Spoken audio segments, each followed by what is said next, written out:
സ്കൂളിലെ 6ാം തരത്തിലെ വിദ്യാർത്ഥിനിയാണ്. ഞാൻ ഇന്നിവിടെ ചെയ്യാൻ പോകുന്നത് പല ഭക്ഷ്യവസ്തുക്കളിലും അന്നജമുണ്ട് എന്നൊരു പരീക്ഷണമാണ്. അതിനായി ഞാനിവിടെ ഉപയോഗിക്കുന്നത് മുറിവ് വന്നാൽ മുറിവ് വൃത്തിയാക്കുന്ന ബിറ്റാഡിയാണ്. ഇതൊരു ഐഡിൻ സൊല്യൂഷൻ ആണ്. പിന്നെ ഞാനിവിടെ ഉപയോഗിക്കുന്നത് മൈദ, കോൺഫ്ലവർ, പഞ്ചസാര ലായനി, തക്കാളി നീര്, പാല്, കഞ്ഞിവെള്ളം, ഉരുളക്കിഴങ്ങ്, ക്യാരറ്റ്, കപ്പ എന്നിവയാണ്. നമുക്ക് എങ്ങനെ മനസ്സിലാക്കാം ഭക്ഷ്യവസ്തുക്കളിൽ അന്നജമുണ്ടോ ഇല്ലയോ എന്ന്? നമ്മൾ എടുക്കുന്ന ഭക്ഷ്യവസ്തുവിലേക്ക് ബിറ്റാഡി ചേർക്കുമ്പോൾ നീലനിറം കാണാൻ സാധിച്ചെങ്കിൽ അതിൽ അന്നജമുണ്ടെന്ന് നമുക്ക് ഉറപ്പുവരുത്താം. കടും നീലനിറം കാണാൻ സാധിച്ചെങ്കിൽ അതിൽ ധാരാളമായി അന്നജമുണ്ടെന്നും നമ്മൾ ചേർക്കുന്ന ബിറ്റാഡിയുടെ അതേ നിറമാണെങ്കിൽ അതിൽ അന്നജമില്ലെന്നും നമുക്ക് മനസ്സിലാക്കാം. ആദ്യമായി നമുക്ക് മൈദയിൽ അന്നജമുണ്ടെന്ന് പരീക്ഷിച്ചാലോ? എടുത്തു വെച്ചിരിക്കുന്ന വെള്ളത്തിലേക്ക് നമുക്ക് കുറച്ച് മൈദപ്പൊടി ചേർത്ത് കൊടുക്കാം. ശേഷം ഒരു സ്റ്റിക്ക് വെച്ച് ഇളക്കാം.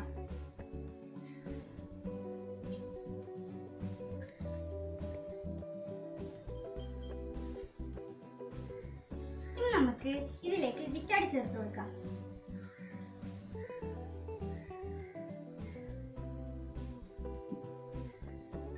ഇനി നമുക്കിത് ഇളക്കി കൊടുക്കാം.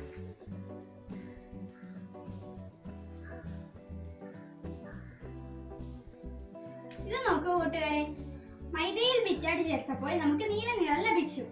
അപ്പോൾ മൈദയിൽ അന്നജം അടങ്ങിയിട്ടുണ്ട്. ഇനി നമുക്ക് അടുത്തത് പാലിൽ നോക്കാം. പാലിലേക്ക് നമുക്ക് കുറച്ച് ബിറ്റാഡി ചേർത്ത് കൊടുക്കാം.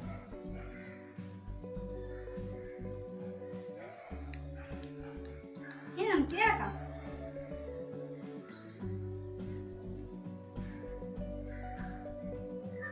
ഇത് നോക്കൂ കൂട്ടുകാരെ, പാലിൽ ബിറ്റാഡി ചേർത്തപ്പോൾ നിറവ്യത്യാസം വന്നില്ല. അപ്പോൾ പാലിൽ അന്നജമില്ലെന്ന് നമുക്ക് മനസ്സിലാക്കാം. നമുക്ക് കോൺഫ്ലവറിൽ അന്നജമുണ്ട് എന്ന് പരീക്ഷിച്ചാലോ കൂട്ടുകാരെ?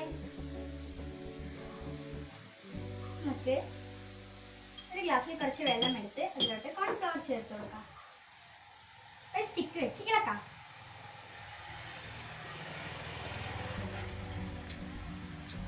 ഇനി നമുക്ക് ഇതിലോട്ട് നേരത്തെ ചെയ്ത പോലെ തന്നെ ബിറ്റാഡി ചേർത്ത് കൊടുക്കാം.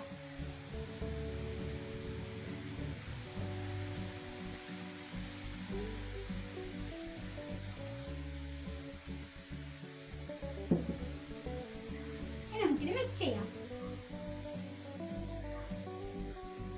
ഇത് നോക്കൂ കൂട്ടുകാരെ, കോൺഫ്ലവറിൽ ബിറ്റാഡി ചേർത്തപ്പോൾ നീല നിറം നമുക്ക് കാണാൻ സാധിച്ചു. അപ്പോൾ കോൺഫ്ലവറിൽ അന്നജം അടങ്ങിയിട്ടുണ്ട്. ഇനി നമുക്ക് കഞ്ഞിവെള്ളത്തിൽ പരീക്ഷിക്കാം.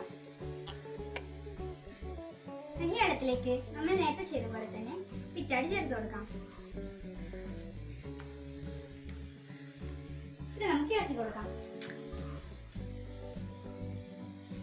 ഇത് നോക്കൂ കൂട്ടുകാരെ, കഞ്ഞിവെള്ളത്തിൽ ബിറ്റാഡി ചേർത്തപ്പോൾ നമുക്ക് കടും നീല നിറം കാണാൻ സാധിച്ചു. അപ്പോൾ കഞ്ഞിവെള്ളത്തിൽ ധാരാളമായി അന്നജം അടങ്ങിയിട്ടുണ്ട്. അടുത്തത് നമുക്ക് ഉരുളക്കിഴങ്ങിലും ക്യാരറ്റിലും കപ്പയിലും ഐഡിൻ സൊല്യൂഷൻ ചേർത്ത് കൊടുക്കാം.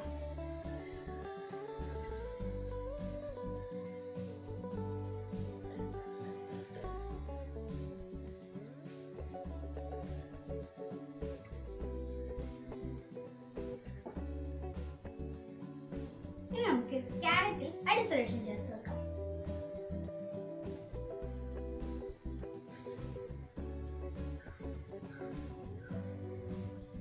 അടുത്തതായി നമുക്ക് കപ്പയും ചേർത്ത് കൊടുക്കാം.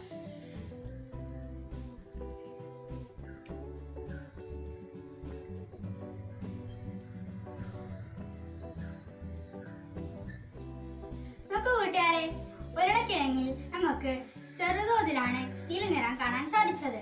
അപ്പോൾ ഉരുളക്കിഴങ്ങിൽ കുറച്ച് മാത്രമാണ് അന്നജമുള്ളത്. ഇത് നോക്കൂ കൂട്ടുകാരെ, ക്യാരറ്റിലും നമ്മൾ ഉരുളക്കിഴങ്ങിൽ കണ്ട പോലെ തന്നെ ചെറുതോതിലാണ് നീല നിറം കാണാൻ സാധിച്ചത്.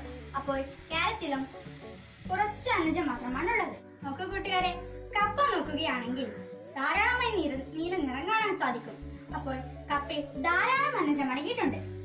അവസാനമായി നമുക്ക് തക്കാളി നീരിലും പഞ്ചസാര ലായനിയിലും ഐഡിൻ സൊല്യൂഷൻ ചേർത്ത് കൊടുക്കാം. നമുക്ക് ആദ്യം തക്കാളി നീരിൽ ഐഡിൻ സൊല്യൂഷൻ ചേർത്ത് കൊടുക്കാം.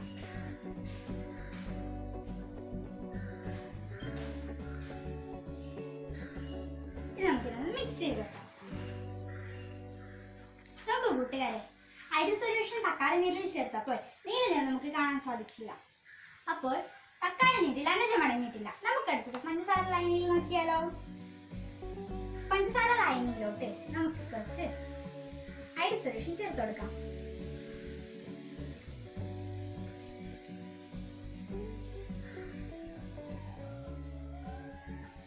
ഇനി നമുക്കിതൊന്ന് ഇളക്കി നോക്കിയാലോ.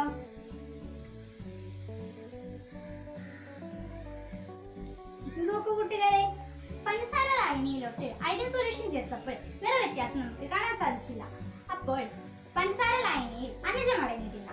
ഞാനിവിടെ ചെയ്ത പരീക്ഷണത്തിൽ ധാന്യങ്ങളിലും കിഴങ്ങുവർഗ്ഗങ്ങളിലുമാണ് അന്നജം കണ്ടെത്തിയതെന്ന് മനസ്സിലായി. കൂട്ടുകാരെ, ഈ പരീക്ഷണം നോക്കുകയാണെങ്കിൽ പഞ്ചസാര ലായനി, തക്കാളി നീര്, പാല് എന്നിവയിൽ അന്നജം അടങ്ങിയിട്ടില്ലെന്ന് നമ്മൾ കണ്ടെത്തി. ഇവയിൽ കഞ്ഞിവെള്ളത്തിലും കപ്പയിലും ധാരാളമായി അന്നജം ഉണ്ടെന്ന് നമ്മൾ മനസ്സിലാക്കി. പരീക്ഷണം നിങ്ങൾ എല്ലാവരും വീട്ടിൽ ചെയ്ത് നോക്കണം. നന്ദി, നമസ്കാരം.